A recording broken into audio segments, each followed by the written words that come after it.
We are not going to keep you standing for long. These are great leaders. After years of suffering and bloodshed, the war in Gaza is over. Humanitarian aid, equipment, and other supplies, much of it paid for by people in this room. Civilians are returning to their homes. The hostages are reuniting. I mean, it's beautiful. I'm just watching it backstage. The level of love and sorrow, I've never seen anything like it. It's amazing when you see they haven't seen their mother, their father. They haven't seen them in such a long time, and they lived in a tunnel, a very little tunnel, very deep.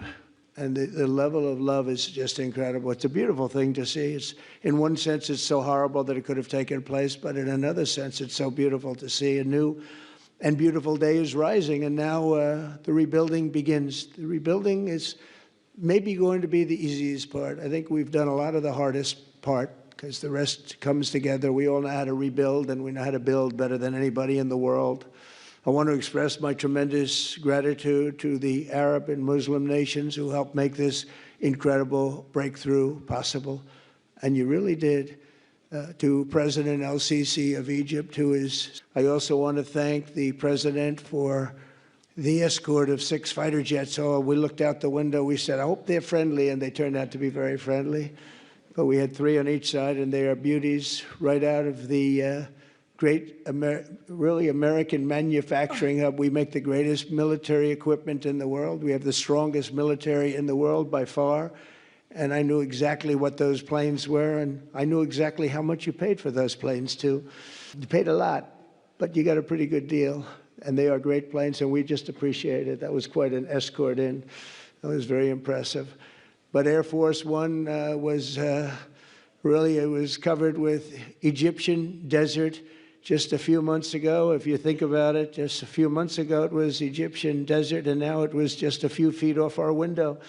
And it was a spectacular sight, and I appreciate it very much. Really, that was pretty good. You got our people by surprise. I don't know if they were thrilled right at the beginning, but they were thrilled as we sailed along very, very calmly and safely. And I'm deeply honored to receive from you, Egypt's highest state honor, the Order of the Nile. The Nile is so beautiful, so magnificent. It's such a beautiful title, the Order of the Nile. Thank you very much, Mr. President. Appreciate it.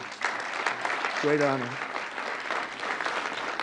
I also want to give a very special thanks to the Emir of Qatar, a man who's outstanding. He's been a friend of mine for a long time, long before politics, and he's a fantastically respected man. His Highness Sheikh Tamim is respected by everybody. He's respected by everybody and in the most positive way, not only because of power, because of his heart. He's got a tremendous heart, and he's a great leader, and his country loves him. Thank you very much for being here. It's an honor. Let me also express our condolences to the Qataris on the tragic car crash that claimed the lives of your cherished diplomats, some of whom were known by our people, and they were supposed to be incredible people. So please extend our sorrow and best wishes. That was tough. That was really tough.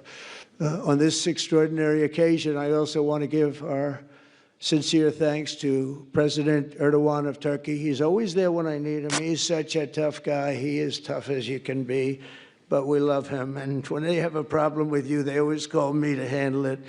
And usually I come through. We just have a good relationship, and we have from the beginning. And so I want to thank you very much and say hello to your wife, your beautiful wife. And it's great to be with you. Always there. When I need him, he's always there. Thank you very much, Mr. President. And I also want to thank, I just spoke to him on the phone, His Royal Highness Crown Prince Mohammed, Saudi Arabia, a special friend of mine. Boy, he's come so long and so far, and he's doing a fantastic job for his country. And I want to just thank him. And His Highness Sheikh Mohammed of the United Arab Emirates. You're my favorite terrorist, Hasan. I love you. I feel like there's way better terrorists than me out there. Like if there was like a tier list of freedom fighters, I would say I'm nowhere near the top. Is here. Where? He's here someplace. Where? Oh, he's not here, but he's here in spirit. I can tell you that.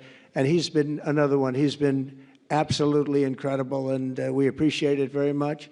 And His Majesty King Abdullah of Jordan, and thank you very much, King Abdul of Jordan. He's here. Thank you. Thank you. Thank you very much. And you really have been a great helper. We appreciate it. Appreciate it. Prime Minister Sharif of Pakistan, and also I have to say my favorite field marshal from Pakistan, who's not here, but the Prime Minister is here, and you're going to give his regards. Where are you? There you go. Thank you very much. Do you want to say what you said to me the other day? Would you like to say? I think it was so nice.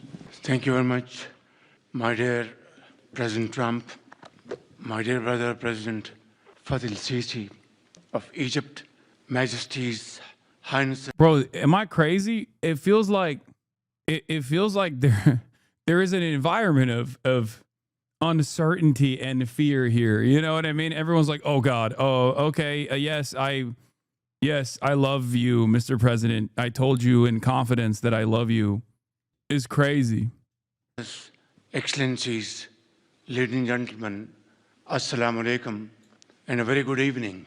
Well, I would say today is one of the greatest days in contemporary history, because peace has been achieved after untiring efforts led by President Trump, who is genuinely a man of peace, who has relentlessly and untiringly worked throughout these months, day in and day out, to make this.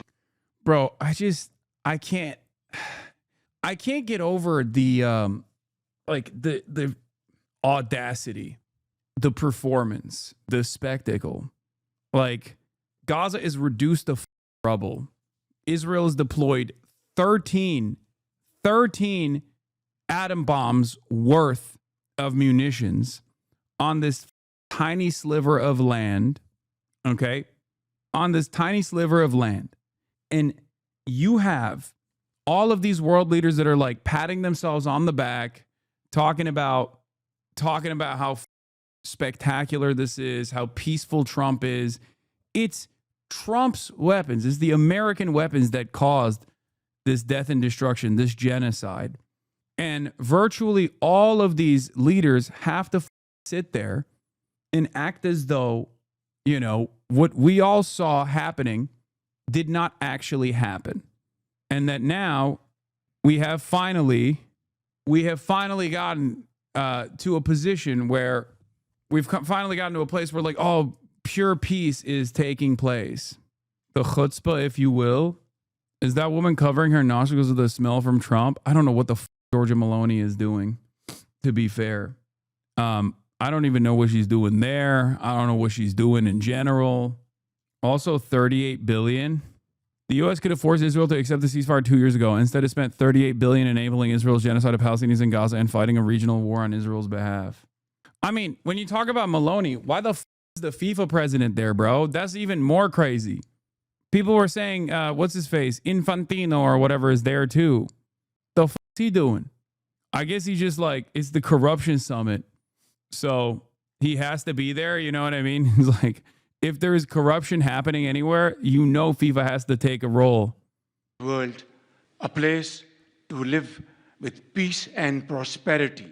I would say that Pakistan had nominated President Donald Trump for Nobel Peace Prize for his outstanding, extraordinary contributions to first stop war between India and Pakistan, and then achieve ceasefire along with his very wonderful team. And today, again, I would like to nominate this great president for Nobel Peace Prize, because I genuinely feel that he is the most genuine and most wonderful candidate for peace. Okay, I can't, dude. This level of dick sucking. Oh my God, he keeps going. Oh my God. You guys really wanted me to watch that, bro? This is porn, okay? This is pornography. He is blowing bubbles on it. Jesus Christ. Hey, goodbye, everybody. That was really beautiful and beautifully delivered. Wow. Thank you very much. Also with us is President Prabowo, a very incredible man of Indonesia. President, come here. Okay, I can't. I don't want to watch like all of the leaders Great. glazing. It's good to have you. And so many others. I really have a list here. This first 3 rows and what's standing behind me, I don't know why they changed. Yeah, watch. Trump asked, where's the UK? Starmer raised his hand. Trump called him on the stage, making him think he was going to speak. Oh, my God. It is a humiliation ritual, dude. Come here. Is everything going good? These people all came in like 20-minute notice, and I think it's fantastic. Ah! Ah! What? Oh, my God. Oh, my God. All came in like 20-minute notice, and I...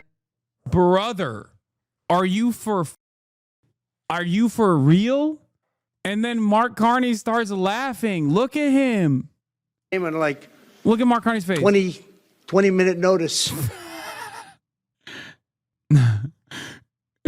Trump is doing to these world leaders what all of my haters think, and many people who have just seen clips think I'm doing to Kaya. He's doing place training, dude. He said, "Get back to your spot." God damn, servile, dude. Servile. He said, "Place." Oh no. Oh Jesus Christ, dude. What the? How is this any different? How is this any different than like the divine right of kings? I mean, actually, explain to me how what's happening here has even the auspices of diplomacy, has like any, like what's going on here is America is the king of the world and everyone is paying tribute. Everyone demonstrates fealty. Everyone genuflects. That's it. And I think it's fantastic. And we have so many others, and just so many others. United Kingdom. Oh, my God. Oh, it's just like bad optically. It's just bad in general. I mean, we got to run it back one more time. Kingdom. Where's United Kingdom? Where's our friend? Come here. Is everything going good? These people all came in like 20-minute notice. And I think it's fantastic. And we have so many others, and just so many others. Oh, my God. You know what's really funny is that all like the England first, mate. Britland first, mate. Why are you saying that? They all love Trump, and they hate Keir Starmer. And the irony is Nigel Farage would be doing the same thing, if not even worse. Okay? Like, this is, you guys can keep running around being like, we gotta defend England, lads, but you are literally a vassal state, dude. Look, and I'm not saying this in a like a flex way. Obviously, my president is a moron. It is crazy, bro. Starmer posted it. Oh my God. Oh my God. This is like, this has to be a humiliation ritual, honestly. Oh, they're so cucked. It's crazy. I feel like everyone has just lost their damn minds here. Chose to stand, but that's there. They're going to be very famous tomorrow. All of them. We have the Arab League is represented. He's a moron, but your president has balls, unlike the loser on scene. No, he doesn't have balls, chatter. He's the president of America. That's it. That's the only reason why he gets to do that. Okay? It's just the amount of global power that he has because of his position. The difference is, this has always been the case. This has always been the case. However, while this has always been the case, in previous iterations of quote unquote diplomacy, America at least like tried to entertain the notion of parity, equality, like caring about the sovereignty of other countries. Trump just doesn't play that. Like I said, quiet part out loud. do with that information what you will. If you live in one of these countries, do with that information what you will. But this has always been the case. By His Excellency, and thank you very much for being here. Thank you very much. We have Armenia, and Azerbaijan. That's a tricky one. Oh, we saved him. Oh, yeah. He's just like, it's a glaze sesh. Only because 11 nuclear aircraft carriers, Lamafao. I mean, I know, that's what it is. Right, and we appreciate it, and we're behind you 100%. That's Hungary. India is a great country with a very good friend of mine at the top, and he's just done a fantastic job. And I think that Pakistan and India are going to live very nicely together, right? That's not a very, they are. And they're two great, I tell you, leaders, great leaders as far as I'm concerned. That's a big country, a powerful country. It does unbelievably well, and it's great to have you. Iraq, we have Iraq with lots of oil. They have so much oil, they don't know what to do with it. That's a big problem when you have so much, you have no idea what to do with it. So thank you very much thank you very much. Italy, we have a young woman who's, I'm not allowed to say it because usually it's the end of your political career if you say it. She's a beautiful young woman. Now, if you use the word beautiful in the United States about a woman, that's the end of your political career, but I'll take my chances. Where is she? There she is. You don't mind being called beautiful, right? Because you are. Thank you very much for coming. We appreciate it. She wanted to be here, and she's incredible, and they really respect her in Italy. She's a very successful... I love when our famous rapist president acts as though he's worried about how his language is going to make people think he's a misogynist. They don't let you do it. They don't let you say beautiful woman. I say it anyway. Beautiful young woman. She's so pretty. She's so beautiful. Like, what are we doing, man? What the fuck is going on right now? Very successful politician. We have Norway. Oh, Norway. Norway. What happened, Norway? What happened? Where's Norway? Where is he? We have Johnny. We're going to the World Cup. I can tell you that. Where's Norway? I don't think he wants to stand. Oh, he's back there. Yeah, we have Norway. Oman. Where's Norway? Again, we have Paraguay. We have really fantastic representative from Saudi Arabia. Thank you very much. I'll tell you what, and this time we'll get you the best seat. He always gets the best seat. He deserves the best seat. But what a great place it is. Spain. Where's Spain? Are you guys working on him with respect to the GDP? We'll get close. We'll get close. He's talking about the NATO deal. He's talking about how Spain refused to abide by the increase in military spending. That's what he's bringing up here. Spain. Yeah, you might get close. Maybe 2%, maybe 3%, maybe 5%. But fantastic job you're doing. And UAE, which is great. United Kingdom. Where's United Kingdom? Where's our friend? Oh, we watched this already, but it's good to watch it again. These people all came in like 20-minute notice, and I think it's fantastic. And we have so many others, and just so many others. He's a place. It's such a compliment to what we're doing, because what we've done is something very unique and very special. So it's perhaps the wealthiest and most powerful group of nations ever assembled at one time, which is a big thing. We have achieved together in recent days. Yeah, blowing a 13-colony lead aside, the United Kingdom is literally, yes, the empire in which the sun never set. Think about that. Think about that for a moment. And then think about what just happened. A change that really is historic, and it's going to be remembered forever. And I want to thank the American team for their amazing work, and I want to I think he'll go down as the greatest. They literally created Israel, man. They are responsible, first and foremost, for the creation of Israel, and America's responsible for the continuation of Israel's domination in the region, but it's just the worst. Secretary of State in the history of our country. I really believe that, Marco, or I wouldn't say it. Marco Rubio, I wouldn't say it. Maybe I would. You're doing a great job. I'll tell you, He's on course to do it. We've done a lot of work in 9 months. We've done a lot of work. I say that, 1 year ago, a little more, but 1 year ago, America, the United States of America was a dead country. The king told me, and I use that, he said, sir, 1 year ago it was a dead country. Today you have the hottest country anywhere in the world, and it is. It's the hottest country. So many investors are here. We have over $17 trillion being invested in the United States, which is a record that nobody has ever beaten. I don't think anybody will. And we still have 4 months to go before it's a year. So in 8 months, we have over 17 trillion. We're actually very close to $18 trillion. There's never been, as an example, the previous administration had less than $1 trillion over 4 years. We're close to 18. We're close to breaking $18 trillion in 8 months. That's pretty amazing. No country's ever done that. I want to also thank Special Envoy Steve Witkoff and my son-in-law and a great guy, Jared Kushner. And I even have my daughter here, Ivanka. Ivanka, please stand up. Ivanka's here. Wow.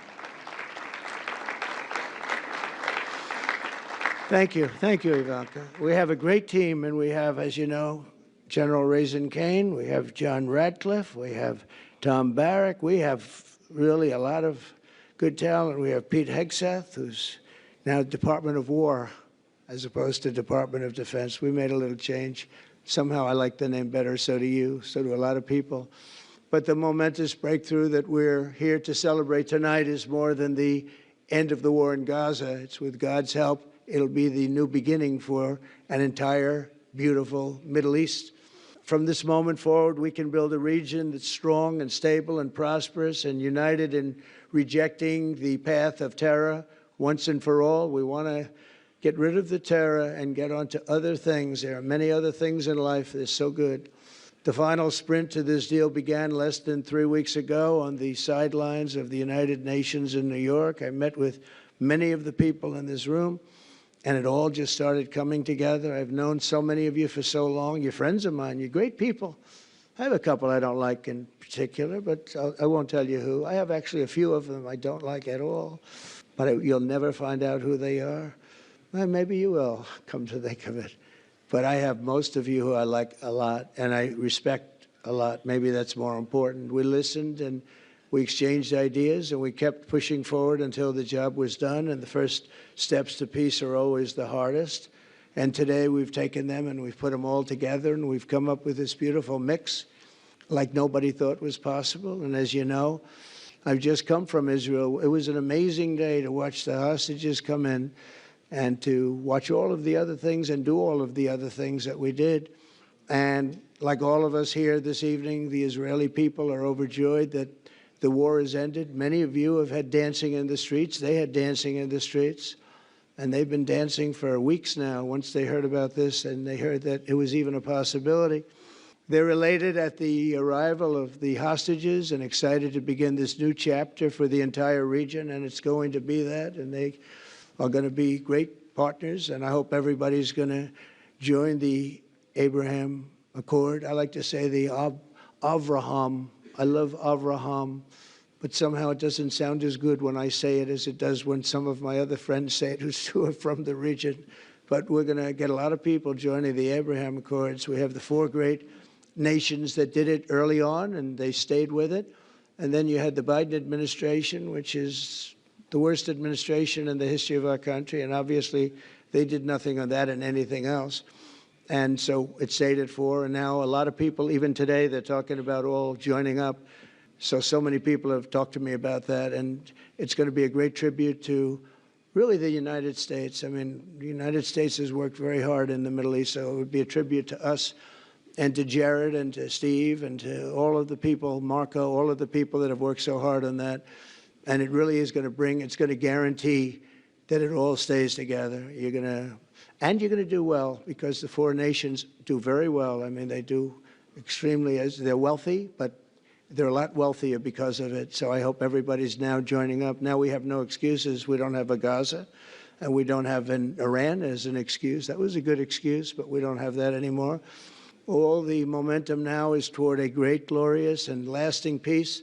And our commitment to fulfilling the 20-point plan we developed together will be the crucial foundation for achieving that bright future, and it's being worked on right now as we speak, and we're actually in stage 3 and 4. It's not going to be, just divided down so simply. We can be long advanced on some of the things that we say we're going to do.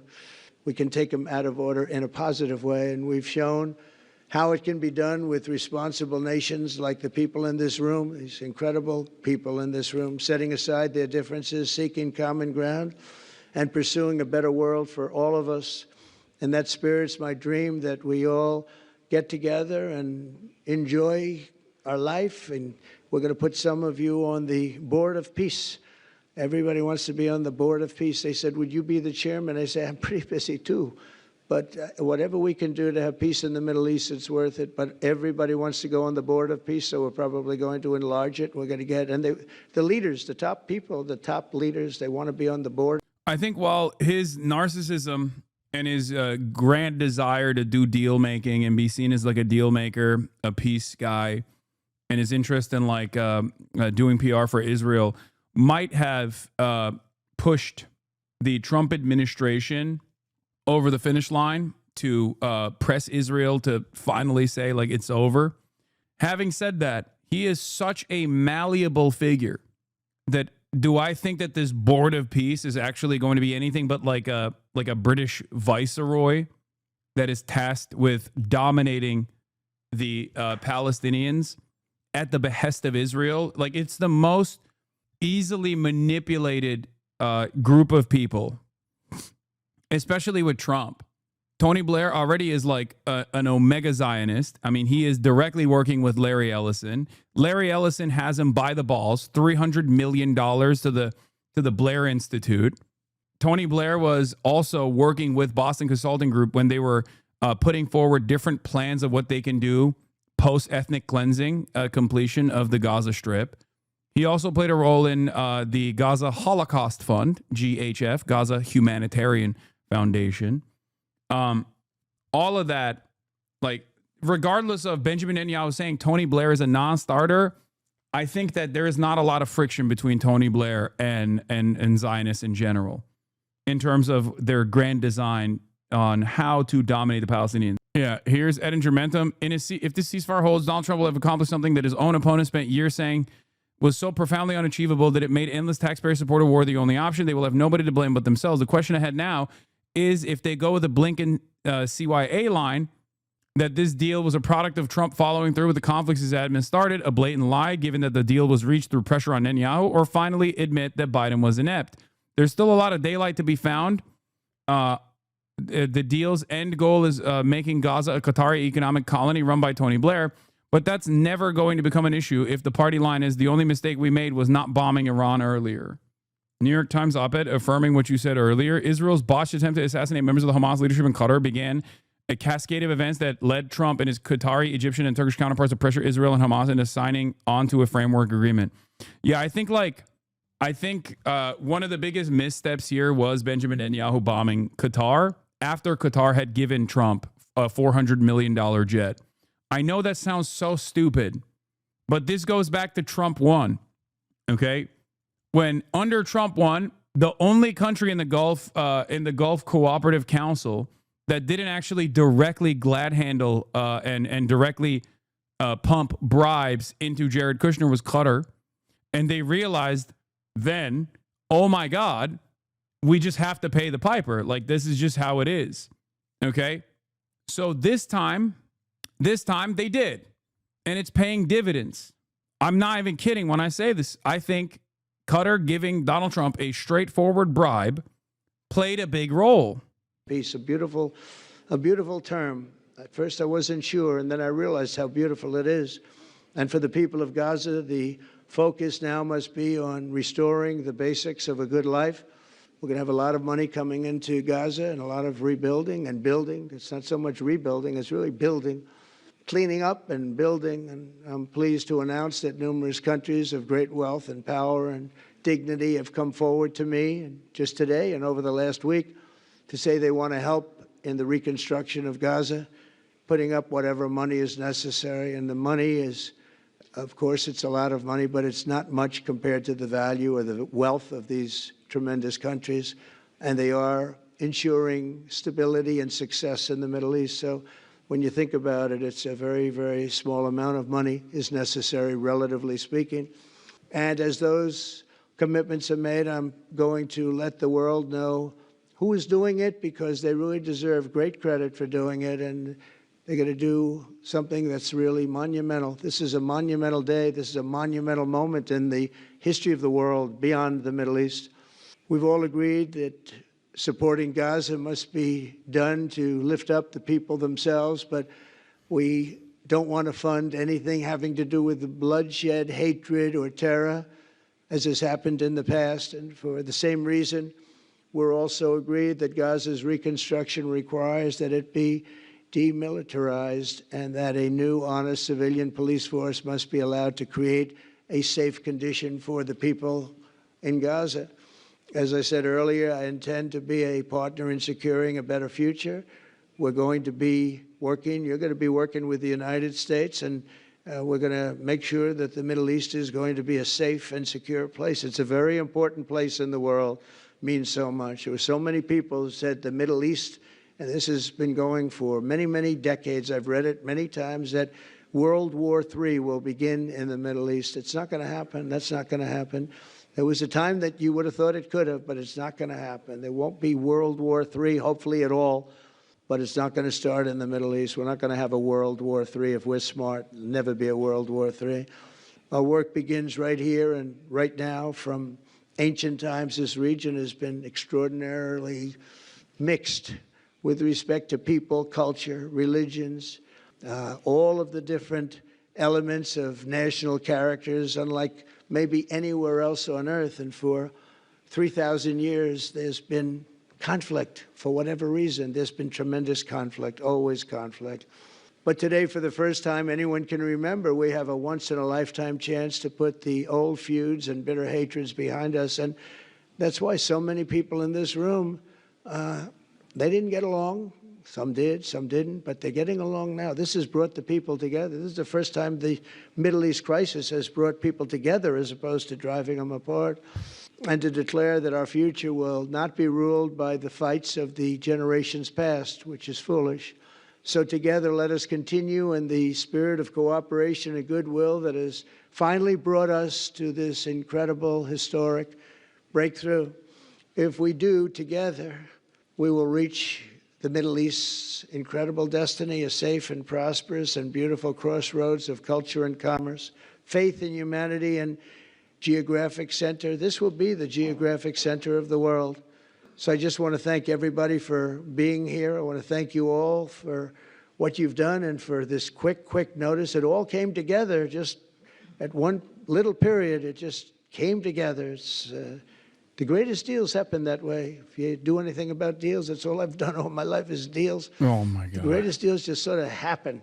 And that's what happened right here. And maybe this is going to be the greatest deal of them all, not just nation building, not just having to do with this or the political whims. This will be maybe the greatest deal of them all, period. And I want to thank all of you and all of these great nations and this region for what it's gone through and all of the fights it's had, or life over death and hope over strife and harmony over hatred. That's what we want. We want it to be that way because together we're going to forge a magnificent, great. I can't, like, once again, they're having this kind of conversation, and it's like it's ashes. Gaza is reduced to rubble. Millions of people are basically trying to get back to their homes, only to find out that their homes no longer exist. They're trying to rebuild it to the best of their ability, and these assholes came from thousands of miles away. No interest in like rebuilding. No interest in immediately trying to set up like a forensic examination of what took place. Okay, and they're just over here, you know, slapping each other's butts, being like, we did it. It's like, dude, you did it. Yes, you did the first thing. You caused, you allowed Israel to destroy Gaza. You allowed Israel to kill so many people. And then now you made Israel stop because it got to a point where the rest of the world was questioning whether they even had a democratic process at all. I can't believe it, man. I just it feels so depraved